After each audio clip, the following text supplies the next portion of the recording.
Welcome to Through the Bible in a Year with Pastor John. We invite you to join us at 1 Oakleigh Avenue in North Providence, Rhode Island.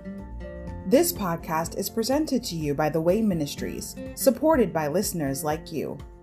For donations, live videos, podcasts, and more, please visit www.thewayministriesri.org. Thank you and have a great day.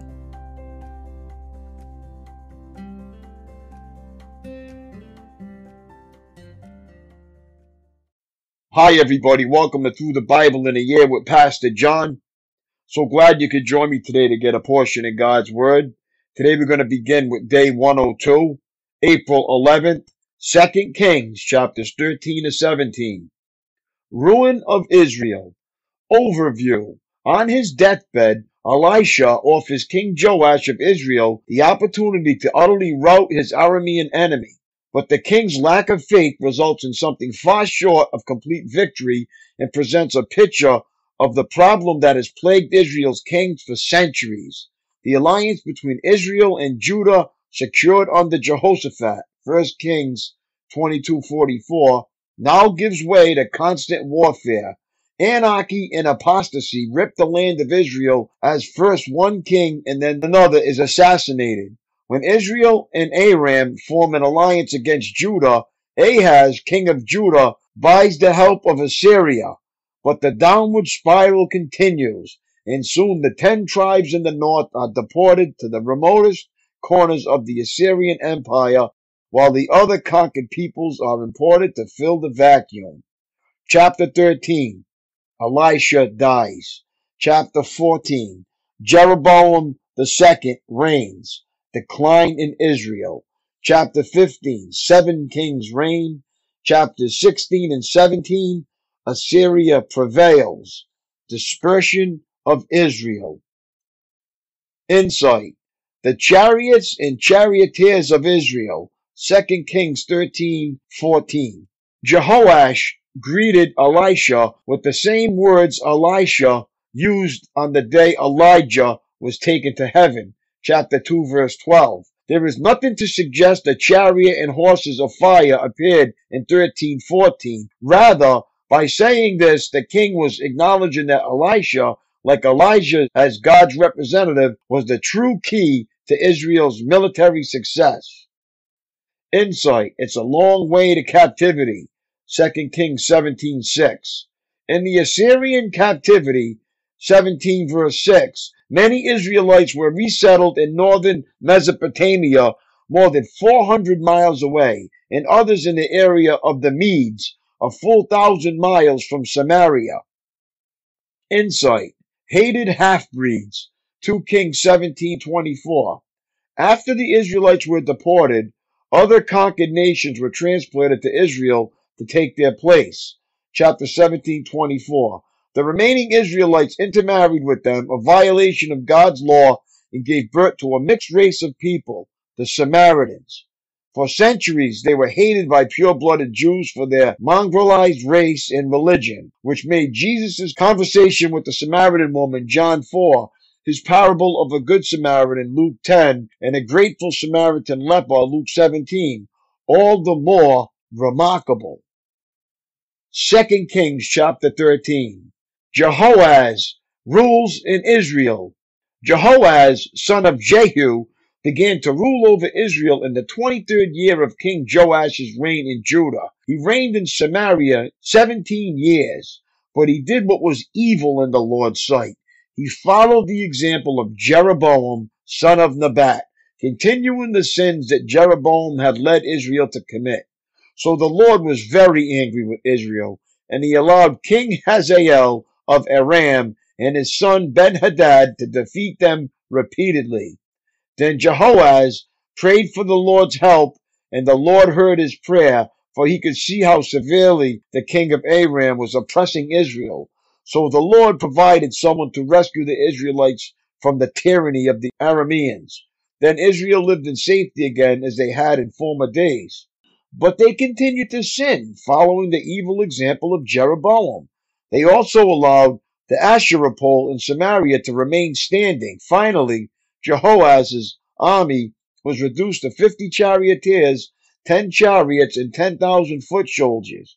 The king of Aram had killed the others, trampling them like dust under his feet. The rest of the events in Jehoash's reign, everything he did, and the extent of his power are recorded in the book of the history of the kings of Israel. When Jehoash had died, he was buried in Samaria. Then his son Jehoash became the next king. Jehoash rules in Israel. Jehoash, son of Jehoahaz, began to rule over Israel in the 37th year of King Joash's reign in Judah. He reigned in Samaria 16 years. But he did what was evil in the Lord's sight. He refused to turn from the sins that Jeroboam, son of Nebat, had led Israel to commit. The rest of the events in Jehoash's reign and everything he did, including the extent of his power and his war with King Amaziah of Judah, are recorded in the book of the history of the kings of Israel. When Jehoash died, he was buried in Samaria with the kings of Israel. Then his son Jeroboam II became the next king. Elisha's final prophecy. When Elisha was in his last illness, King Jehoash of Israel visited him and wept over him. My father, I see the chariots and charioteers of Israel, he cried. Elisha told him, get a bow and some arrows. And the king did as he was told. Elisha told him, put your hand on the bow. And Elisha laid his own hands on the king's hands. Then he commanded, open that eastern window. And he opened it. Then he said, shoot. So he shot an arrow. Elisha proclaimed, this is the Lord's arrow, an arrow of victory over Aram, for you will completely conquer the Arameans at Aphek. Then he said, now pick up the other arrows and strike them against the ground. So the king picked them up and struck the ground 3 times. But the man of God was angry with him. You should have struck the ground 5 or 6 times, he exclaimed. Then you would have beaten Aram until it was entirely destroyed. Now you will be victorious only 3 times. Then Elisha died and was buried. Groups of Moabite raiders used to invade the land each spring. Once, when some Israelites were burying a man, they spied a band of these raiders. So they hastily threw the corpse into the tomb of Elisha and fled. But as soon as the body touched Elisha's bones, the dead man revived and jumped to his feet. King Hazael of Aram had oppressed Israel during the entire reign of King Jehoahaz. But the Lord was gracious and merciful to the people of Israel, and they were not totally destroyed. He pitied them because of his covenant with Abraham, Isaac, and Jacob. And to this day, he still has not completely destroyed them or banished them from his presence. King Hazael of Aram died, and his son Ben-Hadad became the next king.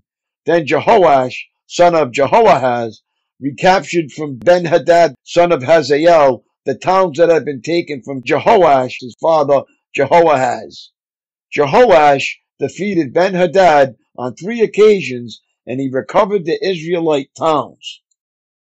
2 Kings chapter 14. Amaziah rules in Judah.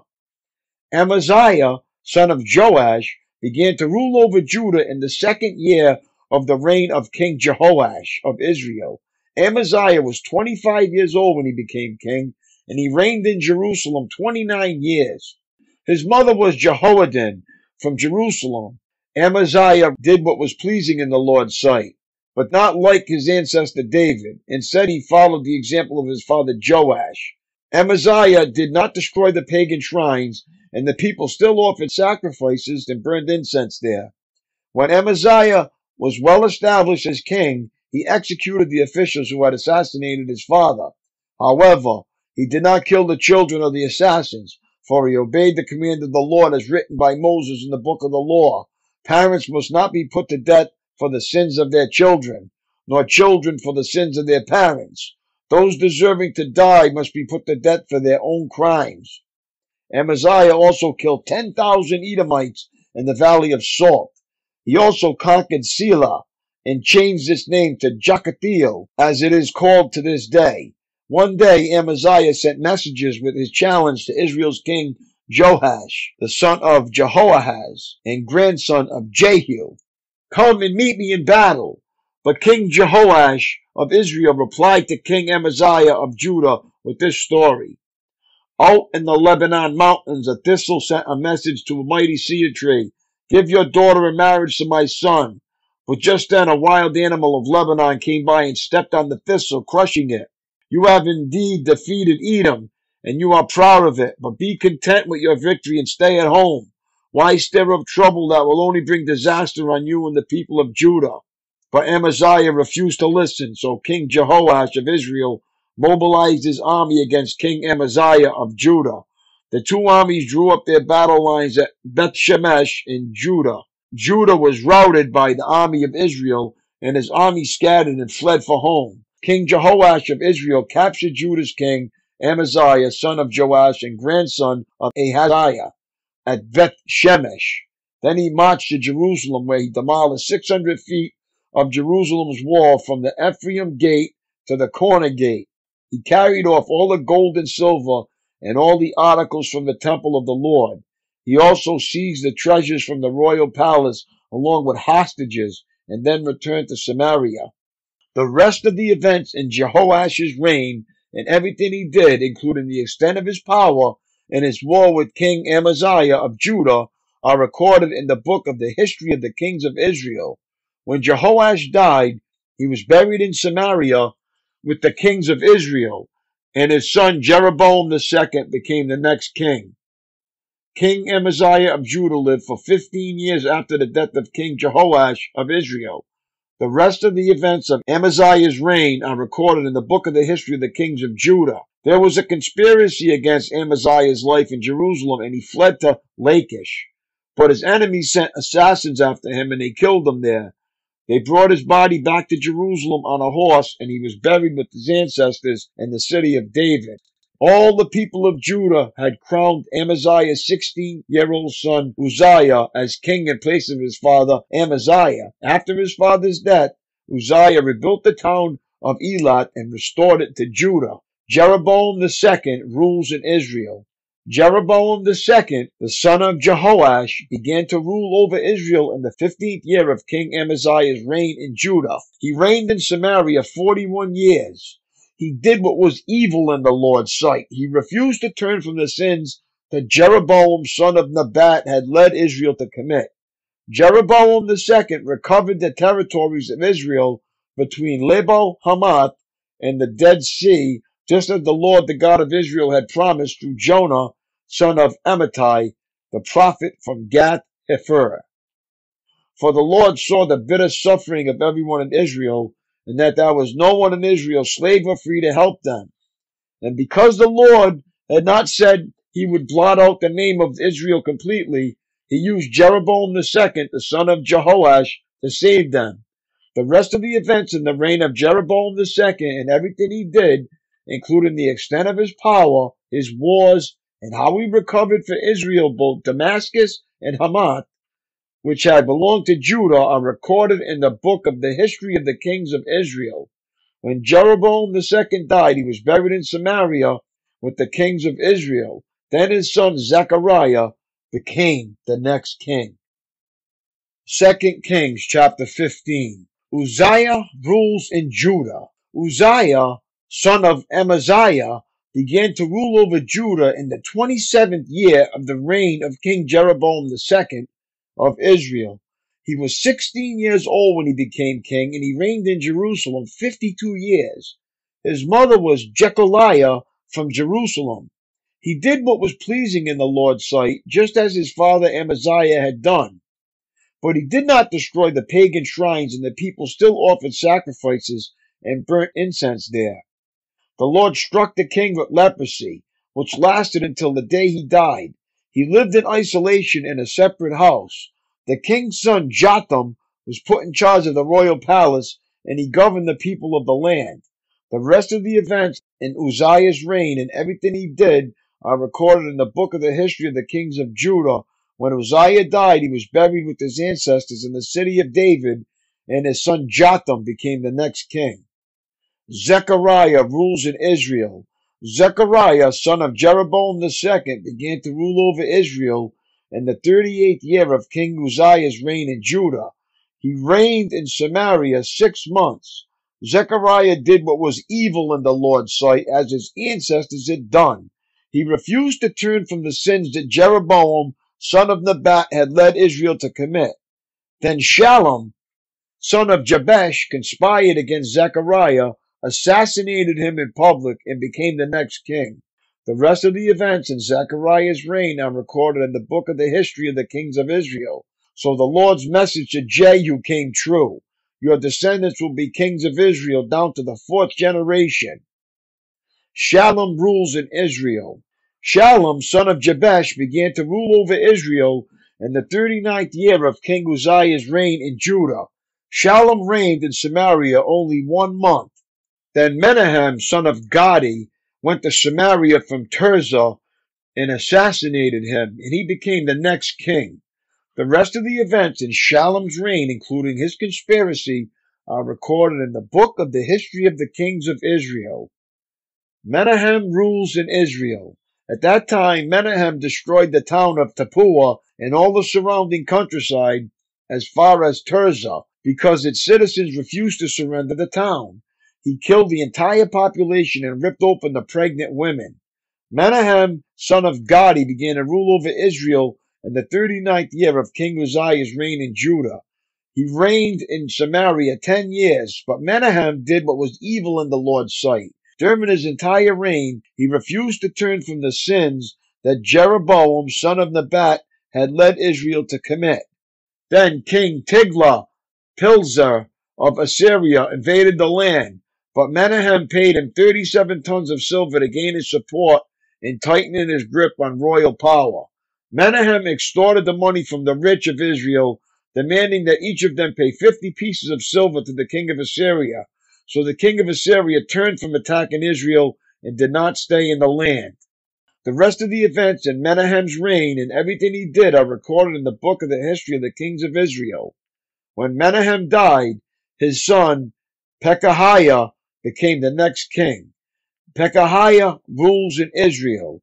Pekahiah, son of Menahem, began to rule over Israel in the 15th year of King Uzziah's reign in Judah.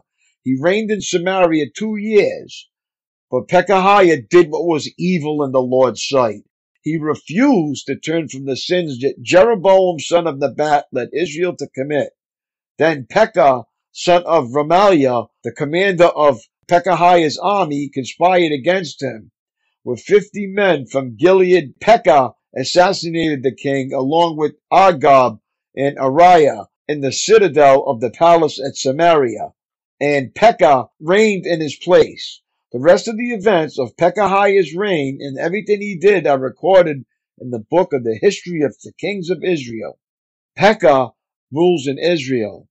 Pekah, son of Remaliah, began to rule over Israel in the 52nd year of King Uzziah's reign in Judah. He reigned in Samaria 20 years, but Pekah did what was evil in the Lord's sight. He refused to turn from the sins that Jeroboam, son of Nebat, had led Israel to commit. During Pekah's reign, King Tiglath-Pileser of Assyria attacked Israel again, and he captured the town of Ijon, Abel-Beth-Makkah, Genoa, Kadesh, and Hazor. He also conquered the regions of Gilead, Galilee, and all of Naphtali, and he took the people to Assyria as captives. Then Hoshea of Elah conspired against Pekah and assassinated him. He began to rule over Israel in the 20th year of Jotham, son of Uzziah. The rest of the events in Pekah's reign and everything he did are recorded in the book of the history of the kings of Israel. Jotham rules in Judah. Jotham, son of Uzziah, began to rule over Judah in the 2nd year of King Pekah's reign in Israel. He was 25 years old when he became king, and he reigned in Jerusalem 16 years. His mother was Jerusha, daughter of Zadok. Jotham did what was pleasing in the Lord's sight. He did everything his father Uzziah had done, but he did not destroy the pagan shrines, and the people still offered sacrifices and burned incense there. He rebuilt the upper gate of the temple of the Lord. The rest of the events in Jotham's reign and everything he did are recorded in the book of the history of the kings of Judah. In those days, the Lord began to send King Rezon of Aram and King Pekah of Israel to attack Judah. When Jotham died, he was buried with his ancestors in the city of David, and his son Ahaz became the next king. 2 Kings 16. Ahaz rules in Judah. Ahaz, son of Jotham, began to rule over Judah in the 17th year of King Pekah's reign in Israel. Ahaz was 20 years old when he became king, and he reigned in Jerusalem 16 years. He did not do what was pleasing in the sight of the Lord his God, as his ancestor David had done. Instead, he followed the example of the kings of Israel, even sacrificing his own son in the fire. In this way, he followed the detestable practices of the pagan nations the Lord had driven from the land ahead of the Israelites. He offered sacrifices and burned incense at the pagan shrines and on the hills under every green tree. Then King Rezin of Aram and King Pekah of Israel came up to attack Jerusalem. They besieged Ahaz but could not conquer him. At that time, the king of Edom recovered the town of Elat for Edom. He drove out the people of Judah and sent Edomites to live there, as they do to this day. King Ahaz sent messengers to King Tiglath-Pileser of Assyria with this message: I am your servant and your vassal. Come up and rescue me from the attacking armies of Aram and Israel. Then Ahaz took the silver and gold from the temple of the Lord and the palace treasury and sent it as a payment to the Assyrian king. So the king of Assyria attacked the Aramean capital of Damascus and led its population away as captives, resettling them in Kir. He also killed King Rezin. King Ahaz went to Damascus to meet with King Tiglath-Pileser of Assyria. While he was there, he took special note of the altar. Then he sent a model of the altar to Uriah the priest, along with its design in full detail. Uriah followed the king's instruction and built an altar just like it, and it was ready before the king returned from Damascus. When the king returned, he inspected the altar and made offerings on it. He presented a burnt offering and a grain offering, and he poured out a liquid offering, and he sprinkled the blood of the peace offering on the altar. Then King Ahaz removed the old bronze altar from its place in front of the Lord's temple, between the entrance and the new altar, and placed it on the north side of the new altar. He told Uriah the priest, use the new altar for the morning sacrifices of burnt offering, the evening grain offering, the king's burnt offerings and grain offering, and the burnt offerings of all the people, as well as their grain offerings and liquid offerings. Sprinkle the blood from all the burnt offerings and sacrifices on the new altar. The bronze altar will be for my personal use only. Uriah the priest did just as King Ahaz commanded him. Then the king removed the side panels and basins from the portable water carts. He also removed the great bronze basin called the sea from the backs of the bronze oxen and placed it on a stone pavement. In deference to the king of Assyria, he also removed the canopy that had been constructed inside the palace for use on the Sabbath day, as well as the king's outer entrance to the temple of the Lord. The rest of the events in Ahaz's reign and everything he did are recorded in the book of the history of the kings of Judah. When Ahaz died, he was buried with his ancestors in the city of David. Then his son Hezekiah became the next king. 2 Kings 17. Hoshea rules in Israel. Hoshea, son of Elah, began to rule over Israel in the 12th year of King Ahaz's reign in Judah. He reigned in Samaria 9 years. He did what was evil in the Lord's sight, but not to the same extent as the kings of Israel who ruled before him. King Shalmaneser of Assyria attacked King Hoshea, so Hoshea was forced to pay heavy tribute to Assyria. But Hoshea stopped paying the annual tribute and conspired against the king of Assyria by asking King So of Egypt to help him shake free of Assyria's power. When the king of Assyria discovered this treachery, he seized Hoshea and put him in prison. Samaria falls to Assyria. Then the king of Assyria invaded the entire land, and for 3 years he besieged the city of Samaria. Finally, in the 9th year of King Hoshea's reign, Samaria fell, and the people of Israel were exiled to Assyria. They were settled in colonies in Halah, along the banks of the Habor River in Gozan and the cities of the Medes. This disaster came upon the people of Israel because they worshipped other gods. They sinned against the Lord their God, who had brought them safely out of Egypt and had rescued them from the power of Pharaoh, the king of Egypt. They had followed the practices of the pagan nations the Lord had driven from the land ahead of them, as well as the practices the kings of Israel had introduced. The people of Israel had also secretly done many things that were not pleasing to the Lord their God. They built pagan shrines for themselves in all their towns, from the smallest outpost to the largest walled city. They set up sacred pillars and Asherah poles at the top of every hill and under every green tree. They offered sacrifices on all the hilltops, just like the nations the Lord had driven from the land ahead of them. So the people of Israel had done many evil things, arousing the Lord's anger. Yes, they worshipped idols, despite the Lord's specific and repeated warnings. Again and again, the Lord had sent his prophets and seers to warn both Israel and Judah. Turn from all your evil ways, obey my commands and decrees, the entire law that I commanded your ancestors to obey, and that I gave you through my servants, the prophets. But the Israelites would not listen. They were as stubborn as their ancestors who had refused to believe in the Lord their God.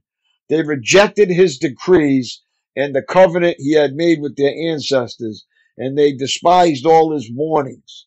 They worshipped worthless idols, so they became worthless themselves. They followed the examples of the nations around them, disobeying the Lord's command not to imitate them.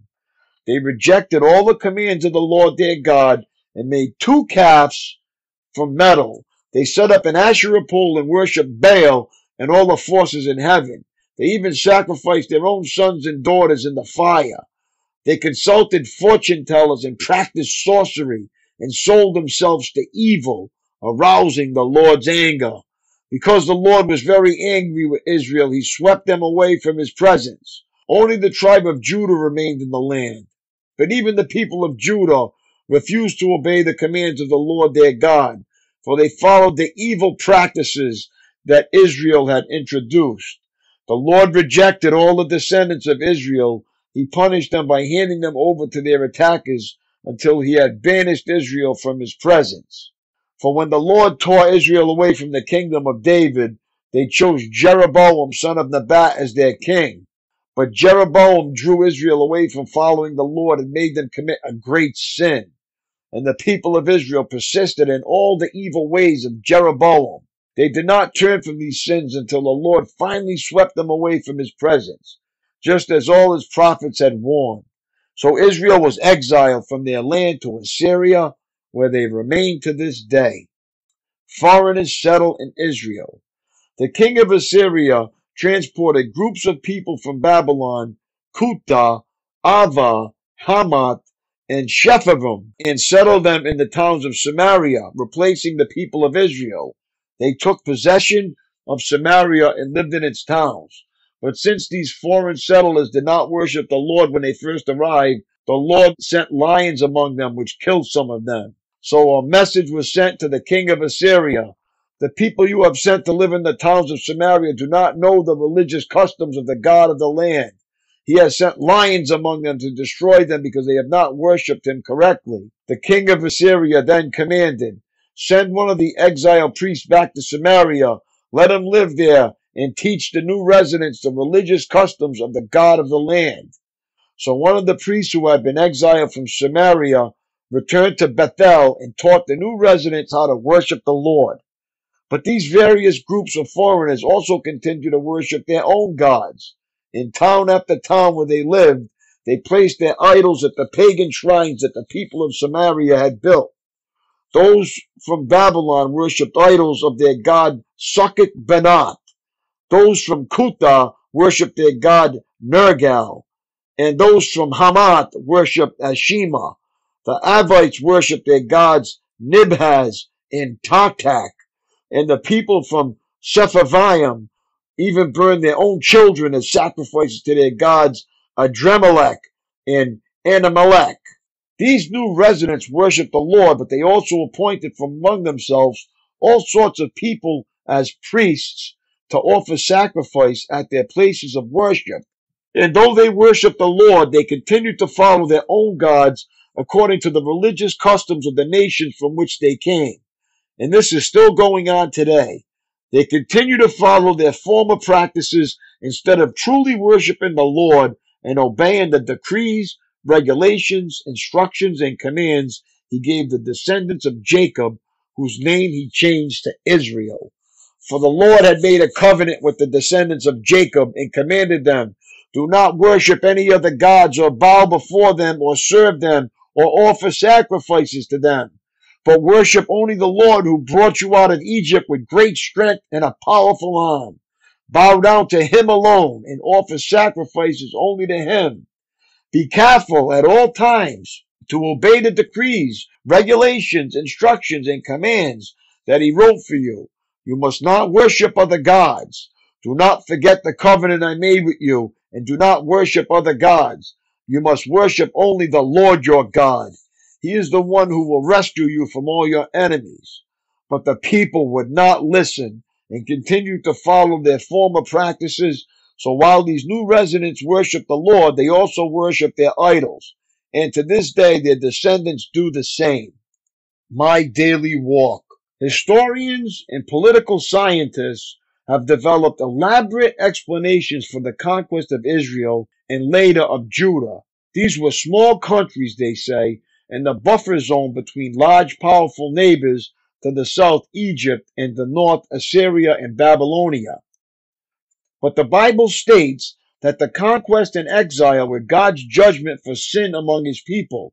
Israel abandoned the Lord, turned to idols, and ignored repeated warnings from God's prophets. That biblical principle remains in force today for nations as well as individuals, Christians as well as unbelievers. God will deal with an individual, with a family, or with a nation according to the unchanging principle that you will always harvest what you plant. Galatians 6:7. By the way, when was the last time you planted a word for God by means of a brief phone call or letter to one of your elected officials? If an issue is crucial and God has spoken in his word concerning it, can you afford to remain silent? The power of man can never reverse the sentence of God. True. That's all for today, my friends. It was great reading along with you. Have a great day. Keep up the good work, and I will see you tomorrow. Lord willing. Peace.